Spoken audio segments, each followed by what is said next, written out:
ಶ್ರೀಮಾತ್ರೇ ನಮಃ ಗುರುಭ್ಯೋ ನಮಃ ಹರಿ ಓಂ. ಜೀವನ ರಹಸ್ಯ ಅರಿವೇ ಗುರು ಚಾನಲ್ಗೆ ತಮ್ಮೆಲ್ಲರಿಗೂ ಆದರದ ಸ್ವಾಗತ. Friendship day, happy friendship day, ಸ್ನೇಹಿತರ ದಿನಾಚರಣೆ ಶುಭಾಶಯಗಳು ಎಲ್ಲರಿಗೂ. ಈ ದಿನ ಫ್ರೆಂಡ್ಸು ಅಂದರೆ ಸ್ನೇಹಿತರು. ಆ ಸ್ನೇಹಿತರು ನಮಗೆ ಸ್ನೇಹಿತರಿಂದ ನಮಗೆ ಮನಸ್ಸಿನ ನೋವು ಹಂಚ್ಕೊತೀವಿ, ಕಷ್ಟಕ್ಕೆ ಆಗ್ತಾರೆ. ನಾವು ಎಲ್ಲಾದರೂ ನಮ್ಮ ಮನಸ್ಸಿನ ಭಾವನೆ ಹಂಚ್ಕೊಳ್ಳೋಕೆ ಮಾತ್ರ ಅಂತ ಅಂದ್ಕೊಂಡಿದ್ದೀರಿ. ಒಂದು ವಿಶೇಷತೆ ಇದೆ, ಫ್ರೆಂಡ್ಸು ಅಂದರೆ ತುಂಬ ವಿಶೇಷತೆ ಇದೆ. ಅದು ಏನಪ್ಪ ಅಂತ ಅಂದರೆ, ಫ್ರೆಂಡ್ಸು ನೋಡಿ, ನಿಮಗೆ ಇದು ವಿಷ್ಣು ಪುರಾಣದಲ್ಲಿ ನಿಮಗೆ ಫಲಶ್ರುತಿಯಲ್ಲಿ ಬರುತ್ತೆ. ನಿಮಗೆ ಓದಿ ಹೇಳ್ತೀನಿ. ಈ ಫಲಶ್ರುತಿಯಲ್ಲಿ ನಾಂ ಸಹಸ್ರಾನಾಂ ದಿವ್ಯಾನಾಂ ಶೇಷೇಣ ಪ್ರಕೃತಿಯತ್ತು ಅಂತ, ವೇದಾಂತಗೋ ಬ್ರಾಹ್ಮಣ ಸ್ಯಾಂತೋ ಕ್ಷತ್ರಿಯೇ ವಿಜಯೀ ಭವೇತ್, ವೈಶ್ಯೋ ಧನ ಸಮೃದ್ಧಿ ಸ್ಯಾಂತೋ ಶೂದ್ರ ಸುಖಮಾಪ್ನೋಯತ್, ಧರ್ಮಾರ್ಥ ಪ್ರಾಪ್ನೋಯತ್ ಧರ್ಮಂ, ಅರ್ಥಾರ್ಥಿ ಚಾರ್ಥಮಾಪ್ನೋಯತ್, ಕಾಮನವಾಪ್ನೋಯತ್ ಕಾಮಿ, ಪ್ರಜಾರ್ಥಿ ಚಾರ್ಥಮಾಪ್ನೋಯತ್ ಪ್ರಜಾಂ ಅಂತ ಹೇಳಿಬಿಟ್ಟು ಐತೆ. ನಿಮಗೆ ಅದ್ರ ಬಗ್ಗೆ ಹೆಂಗೆ ಹೇಳೋದು ಅಂದರೆ,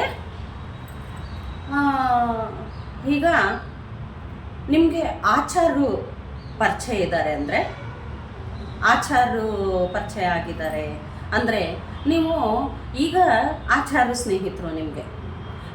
ನಿಮ್ಮ ಭವಿಷ್ಯತ್ತಲ್ಲಿ ನೀವು ಆಚಾರನ ಪಾಲಿಸ್ತೀರಾ, ತುಂಬ ಆಚಾರನ ಪಾಲಿಸ್ತೀರಾ ಅಂತ ನಿಮ್ಮ ಅನುಭವನ ನೀವು ಹಂಚ್ಕೋಬೋದು. ಇದು ನನ್ನ ಜೀವನದ ಅನುಭವನೂ. ನಮಗೆ ಕೆಲವೊಂದು ಮಂತ್ರಗಳು ಹೇಳ್ತಾ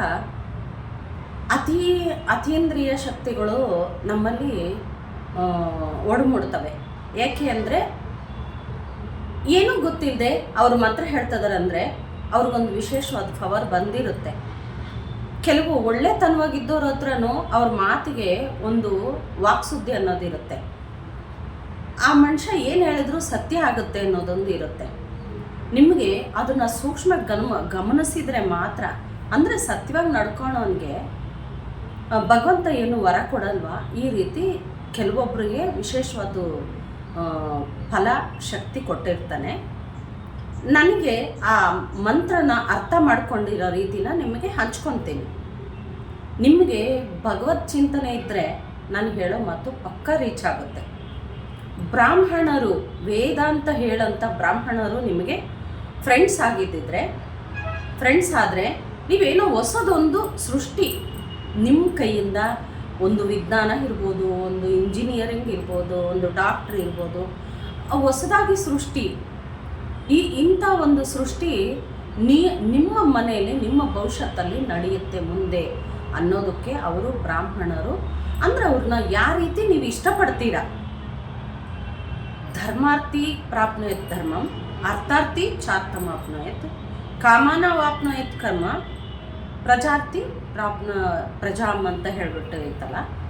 ಅಂದರೆ ನೀನು ಅವ್ರನ್ನ ಮನೆಯವರೆಗೂ ಸ್ನೇಹ ಬೆಳೆಸ್ಕೊಂಡಿದ್ಯಾ, ಮನೆಯವರೆಗೂ ನೀನು ಊಟ ಉಪಚಾರ ನೀನು ಮಾಡ್ತಾ ಇದೆಯಾ, ಅವರು ನಿಮ್ಮ ಮನೇಲಿ ಊಟ ಮಾಡೋಷ್ಟು ಸ್ನೇಹ ನಿಮ್ಮ ಸಂಬಂಧ ನಿಮ್ಮ ಹತ್ರ ಇದೆಯಾ ಅಂದರೆ, ಬ್ರಾಹ್ಮಣ ಸಂಬಂಧಿಕರು ಮುಂದೆ ಲವ್ ಮ್ಯಾರೇಜ್ ಆಗ್ಬೋದು. ನಿಮ್ಮ ಮಕ್ಕಳ ಜೊತೆ ಬ್ರಾಹ್ಮಣ್ಸು ನಿಮ್ಮ ಸಂಬಂಧ ಬೆಳೆಸ್ಬೋದು. ಆ ಥರ ನೀನು ಯಾವ ಜಾತಿಯವ್ರನ್ನ ಮನೆಗೆ ಕರ್ಕೊಂಡು ನೀನು ಊಟ ಬಡಿಸ್ತಾ ಇದೆಯಾ, ನಿನ್ನ ತಟ್ಟೆಯಲ್ಲಿ ನಿನ್ನ ಜೊತೆ ಊಟ ಮಾಡ್ತಾ ಇದ್ದಾರೆ, ನೀನು ಅವ್ರ ಮನೆಗೆ ಸಂಬಂಧಿಕರು ಅಂದರೆ ಒಂದು ನಿಮ್ಮ ಒಡನಾಟ, ಫ್ರೆಂಡ್ಶಿಪ್ ಒಡನಾಟ ಹೆಂಗಿದೆ ಅಂದರೆ, ಅವ್ರ ಹತ್ರ ನಿಮ್ಮ ಸ್ನೇಹ ತುಂಬ ಆತ್ಮೀಯವಾಗಿದೆ ಅಂತ. ಆ ರೀತಿ ನಿಮ್ಮ ಸ್ನೇಹ ಸಂಬಂಧ ಇದೆ ಅಂದರೆ, ಕನಿಷ್ಠ ಅಷ್ಟು ಫ್ಯಾಮಿಲಿ ಫ್ರೆಂಡ್ ಅಂತಲ್ಲ, ಏನೋ ಬನ್ನಿ ಒಂದಿಷ್ಟು ಊಟ ಬಡಿಸ್ತೀನಿ, ಊಟ ಮಾಡ್ಕೊಂಡು ಹೋಗಿ. ಅವ್ರ ಮನೆಗೆ ನೀನು ಊಟ ಮಾಡಲ್ಲ, ಆದರೆ ಊಟ ಬಡಿಸ್ತಾ ಇದ್ದೀರಾ ಅಂದರೆ ಕೆಲವೊಂದು ಏನೋ ಉದ್ಯೋಗದಲ್ಲಿ ನೀವು ಶೇರ್ ಮಾಡ್ಕೋಬೋದು ಅವ್ರ ಹತ್ರ, ಮತ್ತೊಂದರಲ್ಲಿ ನೀವು ಶೇರ್ ಮಾಡ್ಕೊತಾ ಇದ್ದೀರಾ ಅಂತ ಅರ್ಥ. ಕಾಮನ ವಾಪ್ನೋಯತ್ ಅಂದರೆ ಕಾಮ ಅಂದರೆ ಒಂದು ಏನು ಗೊತ್ತಾ, ನನ್ನ ಬಿಟ್ಟು ಅವ್ರು ಇರಲ್ಲ, ಅವ್ರನ್ನ ಬಿಟ್ಟು ನಾನು ಇರಲ್ಲ ಅನ್ನೋ ಚಿಂತನೆ ಕಾಮನ ವಾಪ್ನಯತ್ ಅಂತ ಬರುತ್ತೆ. ಆ ರೀತಿ ಈಗ ಹೆಸರನ್ನು ಮುಖ್ಯ ಆಗುತ್ತೆ. ಕ್ಷತ್ರಿಯರ ಹತ್ರ ನೀವು ಸಂಬಂಧ ಬೆಳೆಸ್ತಾ ಇದ್ದೀರಾ, ರಾಜಕೀಯದಿಂದ ನಿಮಗೆ ಕರೆ ಬರ್ತಾ ಇದೆ, ನೀವು ಹೋಗ್ತಾ ಇದ್ದೀರಾ ಅಂದರೆ ನಿಮ್ಮ ಜೀವನ ಜಯ, ಅಂದರೆ ನಿಮ್ಮ ಜೀವನ ಜನಗಳ ಒಡನಾಟದಲ್ಲಿ ನೀವು ಯಶಸ್ವಿಯಾಗಿದ್ದೀರಾ, ನಿಮಗೆ ಜಯ ಅನ್ನೋದು ನಿಮಗೆ ಬೆನ್ನಿಂದೆ ಇದೆ. ನಿಮ್ಮ ಜೀವನದ ಜನಗಳಿಂದ ಒಂದು ಶ್ರೇಯಸ್ಸು, ವಿಶ್ವಾಸ, ನಿಮಗೆ ಜಯ ಇದೆ ಅಂತ ಅದು ಅರ್ಥ ಕೊಡುತ್ತೆ. ಇಷ್ಟು ಅರ್ಥ ಅಡಗಿದೆ. ಒಂದು ಸ್ನೇಹ ಊಟದವರೆಗೂ ಇಟ್ಕೊಂಡ್ರೆ ಒಂದು ಸ್ನೇಹ, ಆಮೇಲೆ ಪ್ರೀತಿಯಿಂದ ಕೊಡಿಸೋದು, ವಿಶ್ವಾಸದಿಂದ ಅವ್ರನ್ನ ಇದು ಮಾಡ್ಕೊಳ್ಳೋದು, ಆದರಣೆ ಇಟ್ಕೊಳ್ಳೋದು. ಏನು ಫ್ಯಾಮಿಲಿಗೆಲ್ಲ ನೀವು ಅಷ್ಟು ಪರಿಚಯ ಇಲ್ಲ, ಆಫ್ಟರ್ ಆಲ್ ನಿಮಗೊಂದೇ ಪರಿಚಯ ಅವರು, ಬೇರೆ ಫ್ಯಾಮಿಲಿಗೆಲ್ಲ ನೀವು ಫ್ರೆಂಡ್ ಮಾಡಿಲ್ಲ ಅವ್ರನ್ನ ಅಂದರೆ ಅದು ಅಲ್ಲೇ ಇರುತ್ತೆ. ಇಲ್ಲ ಫ್ಯಾಮಿಲಿ ಫ್ರೆಂಡ್ ಅಂದರೆ ಭವಿಷ್ಯತ್ತಲ್ಲಿ ಒಂದು ದಿನ ಅದೇ ಕ್ಯಾಸ್ಟ್ ಅವ್ರನ್ನ ನೀವು ಸಂಬಂಧ ಬೆಳೆಸ್ಕೊತೀರ. ಈ ಲವ್ ಮ್ಯಾರೇಜ್ ಅನ್ನೋ ಒಂದು ಆಗುತ್ತೆ, ಆ ಥರ ಆಗುತ್ತೆ. ಈ ಲವ್ ಮ್ಯಾರೇಜ್ ಬಗ್ಗೆ ತುಂಬ ವಿಶೇಷತೆ ಇದೆ, ಅದ್ರ ಬಗ್ಗೆ ನಮಗೆ ತಿಳಿಸ್ ನೋಡ್ತೀನಿ. ನಮ್ಮ ಕಲ್ಯಾಣದ ಜೊತೆಗೆ ಲೋಕ ಕಲ್ಯಾಣ ಅಡಗಿದೆ ಅನ್ನೋದ್ರ ಬಗ್ಗೆನೂ ತಿಳಿಸ್ತೀನಿ. ಈ ಲವ್ ಮ್ಯಾರೇಜು ಎಷ್ಟು ಮಾತ್ರ ಸತ್ಯ ಅಂತ, ಆ ಮದುವೆಗಳ ಬಗ್ಗೆನೇ ವಿಶೇಷತೆ ನಾನು ತಿಳಿಸ್ತೀನಿ ಮುಂದೆ. ಈಗ ಸ್ನೇಹಿತರ ಬಗ್ಗೆ, ನಮಗೆ ಮದುವೆಗೆ ಮುಂಚೆ ಈಗ ಮಕ್ಕಳು ಕಾಲೇಜ್ಗೆ ಹೋಗೋ ಮಕ್ಕಳಿದ್ದಾರೆ, ಅವರು ಯಾರನ್ನ ಸ್ನೇಹ ಮಾಡ್ತಿದ್ದಾರೆ, ಯಾರ ಜೊತೆ ಅವರು ಪ್ರಯಾಣ ಸಾಗಿಸ್ತಾ ಇದ್ದಾರೆ, ಅವರು ಜೀವನ, ಅವರು ಇಲ್ಲ ನಾನು ನಿಮ್ಮ ಜೊತೆಗೆ ಹೋಗೋಣ ಕಣೆ, ನಾನು ನಿಮ್ಮ ಜೊತೆಗೆ ಹೋಗೋಣ ಬಾರೋ ಅಂತ ಹೇಳಿಬಿಟ್ಟು ಅವ್ರು ಹೋಗ್ತಾ ಇದ್ದಾರೆ ಅಂದರೆ ಅದೇ ಹೆಸರಿನವರು, ಅದೇ ಹೆಸರಿನವರು, ಅದೇ ವ್ಯಕ್ತಿತ್ವ ಉಳ್ಳವರು, ಅದೇ ಒಂದು ಜೀವನ ಗುರಿಯಾಗಿರುತ್ತೆ ಆ ಒಂದು ಮದುವೆ ಲೈಫಿಗೆ. ಇವರು ಯಾರ ಜೊತೆ ಸುತ್ತಾಡ್ತಿದ್ದಾರೆ, ಅದೇ ಕಲರ್ ವ್ಯಕ್ತಿ, ಅದೇ ಸ್ವಭಾವ ವ್ಯಕ್ತಿ, ನಿಮ್ಮ ಸಂಬಂಧ ಅವ್ರ ನಡುವೆ ಅಂಥ ಒಂದು ಸಂಬಂಧನೇ ನೀವು ಬೆಳೆಸ್ಕೊತೀರ. ನಾನು ಒಂದೇ ಒಂದು ಉದಾಹರಣೆ ಹೇಳ್ತೀನಿ, ನಿಮಗೆ ವಿಶ್ವಾಸ ಅವ್ರಿಗೂ ನಿಮಗೂ ಫ್ರೆಂಡ್ಶಿಪ್ ಕುದುರಿಲ್ಲ ಅಂದರೆ ನೀವು ಕಟ್ ಮಾಡಿಕೊಂಡು ಒಳ್ಳೆಯವ್ರ ಜೊತೆ ಸಂಘ ಹಿಡಿಸೋ ಥರ ಮಾಡು ಪರಮಾತ್ಮ ಅಂತ ಹೇಳಿಬಿಟ್ಟು ನೀವು ಭಗವಂತನ ಬೇಡ್ಕೊಂಡು ನಿಮ್ಮ ಸಂಬಂಧ, ನಿಮ್ಮ ಸ್ನೇಹನ ನೀವು ಮತ್ತೊಂದು ಕಡೆ ಡೈವರ್ಟ್ ಮಾಡ್ಕೊಳ್ಳಿ. ಅದು ನಿಮ್ಮ ಜೀವನದ ಪಯಣದ ದಾರಿ ಮುನ್ಸೂಚನೆ ತೋರಿಸುತ್ತೆ. ಕಾಲನು ಮುನ್ಸೂಚನೆ ಹೇಳುತ್ತೆ. ಮುನ್ಸೂಚನೆಗಳ ಬಗ್ಗೆನೇ ವಿಶೇಷವಾಗಿ ನಾನು ಹೇಳ್ತಾ ಹೋಗ್ತೀನಿ. ಪ್ರತಿ ವಿಚಾರ ನಮಗೆ ಭಗವಂತ ಬೆಳಗ್ಗೆ ಎದ್ದೊಳಕ್ಕೆ ಮುಂಚೆನೆ ನೈಟೇ ಬೆಳಗ್ಗೆ ಆಗೋದನ್ನು ತೋರಿಸ್ತಾನೆ. ಆ ಒಂದಿದೂ ಮುಂದೆ ನಡೆಯೋ ಭವಿಷ್ಯತ್ತೂ ಕಾಲಜ್ಞಾನನೂ ಹೇಳೋಕ್ಕೆ ನಾನು ಹೇಳ್ತೀನಿ. ಆ ವಿಶೇಷನೂ ನಿಮಗೆ ತಿಳಿಸ್ತಾ ಹೋಗ್ತೀನಿ. ನನ್ನ ಚಾನಲ್ನ ಸಬ್ಸ್ಕ್ರೈಬ್ ಮಾಡ್ಕೊಳ್ಳಿ. ನಿಮಗೆ ನೆಕ್ಸ್ಟ್ ಮಾಡೋ ವಿಡಿಯೋಗಳೆಲ್ಲ ನಿಮಗೆ ಮುಂದೆ ಬರುತ್ತೆ. ಯಾವ ಹೆಸರಿನವರು, ನಿಮಗೆ ಯಾವ ಸಂಬಂಧಿಕರ ಹತ್ರ ನೀವು ಯಾವ ಹೆಸರಿನವ್ರ ಮನೆಗೆ ಹೋಗಿ ನೀವು ಮಲಗ್ತಾ ಇದ್ದೀರಾ, ಅದೇ ಹೆಸರಿನವರೇ ನಿಮ್ಮ ಬಾಳ ಸಂಗಾತಿ ಆಗ್ತಾರೆ. ಇದು ನನ್ನ ಅನುಭವದ ಮಾತೆ. ಅದು ನಿಮ್ಮ ಅನುಭವಕ್ಕೂ ಪ್ರತಿಯೊಬ್ಬರಲ್ಲಿ ನಮ್ಮ ಇಡೀ ಫ್ಯಾಮಿಲಿಯಲ್ಲಿ ನಾನು ಸಂಶೋಧನೆ ಮಾಡಿ ಇಷ್ಟು ಕನ್ಫರ್ಮ್ ಆಗಿ ಹೇಳ್ತಾ ಇದ್ದೀನಿ. ನೀವು ಇದನ್ನು ಅಬ್ಸರ್ವ್ ಮಾಡಿಕೊಂಡು ನನಗೆ ಕಮೆಂಟ್ ಮಾಡಿ, ನೀವು ಯಾರ ಜೊತೆ ಇದ್ದೀರಾ, ಮುಂದೆ ನಿಮ್ಮ ಎದುರುಗಡೆ ಮನೆಯವರು ಯಾವ ಜಾತಿಯವರು ಇದ್ದಾರೆ. ಶೆಟ್ರಿದ್ದಾರೆ ಅಂದರೆ ವೈಶ್ಯೋ ಧನ ಸಮೃದ್ಧಿ, ಶೂದ್ರೋ ಸುಖಮಾಪ್ನೋಯತ್ ಅಂದರೆ ಶೂದ್ರರು ನಿಮ್ಮ ಫ್ರೆಂಡ್ಶಿಪ್ ಆಗ್ತದಾರಂದರೆ ನಿಮ್ಮ ಸುಖ ಎಲ್ಲಿ? ಮೃತ್ಯೋಮ ಅಮೃತಂಗಮಯ. ಎಲ್ಲಿ ನೀನು ಕೈ ಹಿಡಿದು ಕೆಲಸ ಇರ್ಬೋದು, ಅಲ್ಲಿಗೆ ನಿನ್ನ ಪುಲಿ ಸ್ಟಾಪ್ ಆಗ್ತಾ ಇದೆ ಅಂತನೂ ಅರ್ಥ ಬರುತ್ತೆ. ಶೂದ್ರಂ ಸುಖ ಮಾಪ್ನೋಯತ್ತಂದರೆ ಸುಖ ಅಂದರೆ ನಿಮಗೆ ಸುಖನೂ ಪ್ರಾಪ್ತಿಯಾಗುತ್ತದ್ರಿಂದ. ಒಬ್ಬ ವ್ಯಕ್ತಿ ಸತ್ತ, ಒಂದು ಕೆಲಸ ಹೋಯ್ತು, ಒಂದು ಇದಕ್ಕೆ ನೀವು ಅಶಬ್ದ ಅರ್ಥ ತೆಗಿಬೇಡಿ. ಇದು ಶೂದ್ರಂ ಸುಖಮಾಪ್ನೆ ಅಂದರೆ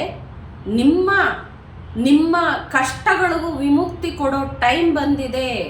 ನಿಮ್ಮ ದುಃಖಗಳಿಗೂ ಜಗಳಗಳಿಗೂ ಎಲ್ಲದಕ್ಕೂ ವಿಮುಕ್ತಿ ಕೊಡೋ ಟೈಮ್ ಬಂದಿದೆ. ಆ ಥರ ಒಂದು ಟೈಮಲ್ಲಿ ನಿಮಗೆ ಅವರು ಸ್ನೇಹಿತರಂತೆ ನಿಮ್ಮ ಹತ್ರ ಬಂದು ವ್ಯವಹಾರ ಮಾಡ್ತಾರೆ. ನಮ್ಮ ಹತ್ರ ಈ ಶೂದ್ರ ಅಂತಂದರೆ ಅವರೆಲ್ಲ ನಮ್ಮನ್ನು ಇಷ್ಟಪಡ್ತಾರೆ, ಆತ್ಮೀಯವಾಗಿ ನನ್ನ ಹತ್ರ ವ್ಯವಹಾರ ಮಾಡ್ತಾ ಇದ್ದಾರೆ, ಅವರು ನಮ್ಮಲ್ಲಿ ತುಂಬ ಸ್ನೇಹಿತರಾಗಿದ್ದಾರೆ. ಸುಖಮಾಪ್ನ ಇತ್ತಂದರೆ ಇಷ್ಟು ಅರ್ಥ ಅಡಗಿದೆ, ಎಲ್ಲದಕ್ಕೂ ಫುಲ್ ಸ್ಟಾಪ್ ಮಾಡೋ ಟೈಮ್ ಬಂದಿದೆ ಅಂತ ಅದು ತಿಳಿಸುತ್ತೆ. ಇಷ್ಟೆಲ್ಲ ಅಡಗಿದೆ ಸ್ನೇಹಕ್ಕೆ. ಯಾರಾದರೂ ಒಂದು ಕಷ್ಟ ಅನುಭವಿಸ್ತಾ ಇದ್ದಾರೆ ಎದುರುಗಡೆ, ನೀನು ಆ ಕಷ್ಟ ನೀನು ಕೇಳಿಸ್ಕೊತಾ ಇದೀಯ ಅಂದರೆ ನೆಕ್ಸ್ಟ್ ನಿನಗೆ ಕಷ್ಟ ಬರ್ತಾ ಇದೆ ಅಂತ ಹೇಳುತ್ತೆ. ಸ್ನೇಹ ಬರೀ ಸ್ನೇಹಿತರ ದಿನಾಚರಣೆಗೆ ಇಷ್ಟು ಅರ್ಥ ಅಡಗಿದೆ. ಪ್ರತಿ ವ್ಯಕ್ತಿ ಅದನ್ನು ಗಮನಿಸದೆ, ಅಲ್ಲ ಅವ್ರ ಮನೇಲಿ ನಡೆದಿದೆ, ನಿನ್ನ ರೆಸ್ಪಾನ್ಸ್ ಯಾವ ರೀತಿ ನೀನು ಹಾಕ್ತಾ ಇದೀಯ. ಒಂದು ಸೀರಿಯಲ್ ನೋಡ್ತಾ ಇದೀಯ ನೀನು ಮನೆಯಲ್ಲಿ, ಒಂದು ಮೊಬೈಲ್ ನೋಡ್ತಾ ಇದೀಯ, ಅದಕ್ಕೆ ನೀನು ಎಷ್ಟು ಅಡಿಕ್ಟ್ ಆಗಿದೆಯಾ ಅನ್ನೋದ್ರ ಮೇಲೂ ನಿಂತಿರುತ್ತೆ ಇದು. ನೀನು ಜಾಸ್ತಿ ಬರೀ ಈ ಅಡವಿ, ಈ ಪ್ರಾಣ ಕಿತ್ತಿ ತಿನ್ನಂಥ ಇದು ನೋಡ್ತಾ ಇದೀಯ ಅಂದರೆ ನಿನ್ನ ಜೀವನದಲ್ಲಿ ಏನೋ ಒಂದು ರಕ್ತ ಅಂದರೆ ಆಪ್ರೇಷನ್ನು, ಇಂಥದ್ದು ಸರ್ಜರಿ ಏನಾದರೂ ನಿನ್ನ ಪ್ರಾಣ ತಿನ್ನಂಥದ್ದು ನಿನಗೆ ಮುಂದೆ ಬರುತ್ತೆ ಅಂದರೆ ನೀನು ಆ ಪ್ರಾಣ ಇದು ನೋಡ್ತೀಯ. ಭಯಾನಕ ಸೀನ್ ನೋಡ್ತೀಯ ಅಂದರೆ ನಿನಗೆ ಭಯಾನಕ ಸೀನು ನಿನ್ನ ಜೀವನದಲ್ಲಿ ಎದುರಾಗ್ತಾ ಇದೆ. ನಯನಂ ಪ್ರಧಾನಂ, ನೀನೇನು ನೋಡ್ತೀಯೋ, ನೀನೇನು ರೀಚ್ ಮಾಡ್ಕೊತಾ ಇದೀಯ, ನೀನು ಅದನ್ನು ಮೈಂಡಿಗೆ ನೀನು ಅಟ್ಯಾಚ್ಮೆಂಟ್ ಇಟ್ಕೊಂಡಿದ್ಯಾ, ಅದು ನಿನ್ನ ಜೀವನದಲ್ಲಿ ನಡೆಯುತ್ತೆ. ಅದಕ್ಕೆ ಒಳ್ಳೆಯದನ್ನೇ ನೋಡು, ಒಳ್ಳೆಯದನ್ನೇ ಕೇಳು, ಒಳ್ಳೆಯದನ್ನೇ ಮಾತಾಡು. ಪದೇ ಪದೇ ನನ್ನ ನೋಡಲ್ಲ, ನನಗೇನೂ ಇಲ್ಲ ಅಂತ ಇದ್ದರೆ ಅವನು ಎಲ್ಲ ಇದ್ರೂ ಅವನು ಸುಖಜೀವಿ ಆಗಿರಲ್ಲ. ಅಷ್ಟೊಂದು ಅರ್ಥ ಅಡಗಿದೆ. ನಮ್ಮ ಜೀವನ ನಡೆ ನುಡಿ ಕೇಳೋದು ಪ್ರತಿಯೊಂದೂ ಆಧ್ಯಾತ್ಮಿಕವಾಗಿ ತುಂಬ ಆನಂದವಾಗಿ ಜೀವಿಸೋದು ಕಲಿಬೇಕು. ಕೊಟ್ಟಿಲ್ಲ ಅನ್ನೋದ್ರ ಬಗ್ಗೆ ಬಿಟ್ಟು 10 ಕೊಟ್ಟಿರ್ತಾನಲ್ಲ ಅದನ್ನು ನೆನೆಸ್ಕೊಂಡು ಆನಂದ ಪಡೋದನ್ನ ಕಲಿಯೋದು ಅಭ್ಯಾಸ ಮಾಡ್ಕೋಬೇಕು. ಕಷ್ಟಪಟ್ಟರೆ ಆರಾಮಾಗಿ ನಾವು ನಮ್ಮ ಜೀವನನ ಟೈಮ್ ವೇಸ್ಟ್ ಮಾಡ್ದಿರ ಬರೀ ಫ್ರೆಂಡ್ಸುಗಳ ಹತ್ರನೇ ಟೈಮ್ ಸ್ಪೆಂಡ್ ಮಾಡ್ಕೊತ ಮನೆಗಳವ್ರ ಹತ್ರ ಫ್ರೆಂಡ್ಶಿಪ್ ಬಿಟ್ಟರೆ ಮನೆಗಳವ್ರ ಹತ್ರ ನೀನು ದೂರ ಆಗ್ತೀಯ. ಮನೆಗಳವ್ರನ್ನ ಮಾತ್ರ ಹಚ್ಕೊಂಡು ಹೊರಗಿನವ್ರನ್ನ ಬಿಟ್ಟರೆ ನೀನು ಹೊರಗಡೆ ಪ್ರಪಂಚದ ಬಗ್ಗೆ ಏನೂ ತಿಳಿಯೋಕ್ಕೂ ಆಗಲ್ಲ. ಅಂಥ ಒಂದು ಜೀವನ ಮಾಡಿ ನಮ್ಮ ಬಾಳು ನಾವು ನರಕ ಮಾಡ್ಕೋಬಾರ್ದು. ಯಾವ್ಯಾವ ಸ್ಥಾನ ಎಲ್ಲೆಲ್ಲಿ ಇರಬೇಕು ಅಲ್ಲಲ್ಲೇ ಇರಬೇಕು, ಅಷ್ಟೇ ವಿಶ್ವಾಸದಲ್ಲಿ ನಮ್ಮ ಜೀವನ ಸಾಗಿಸ್ಕೊಂಡು ನಾವು ಮುಂದೆ ಸಾಗ್ತಾ ಇರಬೇಕು. ಎಲ್ಲ ಮಾಡಿ ನೀನೇ ಭಗವಂತ ಏನು ಅಂತ ಕೇಳಿದ್ರೆ ಅವನು ಏನು ಹೇಳ್ತಾನೆ, ನೀ ಮಾಡಿದ ಕರ್ಮ ಬಲವಂತವಾದರೆ ನಾ ಮಾಡಿದ ಕರ್ಮ ಬಲವಂತವಾದರೆ ನೀ ಮಾಡುವುದೇನೋ ಹರಿಯೇ ಅಂತ ಹೇಳ್ದಂಗೆ ಇಷ್ಟೆಲ್ಲ ಅಡಗಿದೆ. ಸರ್ವೇ ಜನ ಸುಖಿನೋ ಭವಂತು, ಸನ್ಮಂಗಳಾದಿ ಭವಂತು. ಸ್ನೇಹಿತರ ದಿನಾಚರಣೆಯ ಶುಭಾಶಯಗಳು. ಪ್ರತಿಯೊಬ್ಬರು ವಿಡಿಯೋ ಇಷ್ಟ ಆದಲ್ಲಿ ಶೇರ್ ಮಾಡಿ, ಕಮೆಂಟ್ ಮಾಡಿ, ಸಬ್ಸ್ಕ್ರೈಬ್ ಮಾಡ್ಕೊಳ್ಳಿ.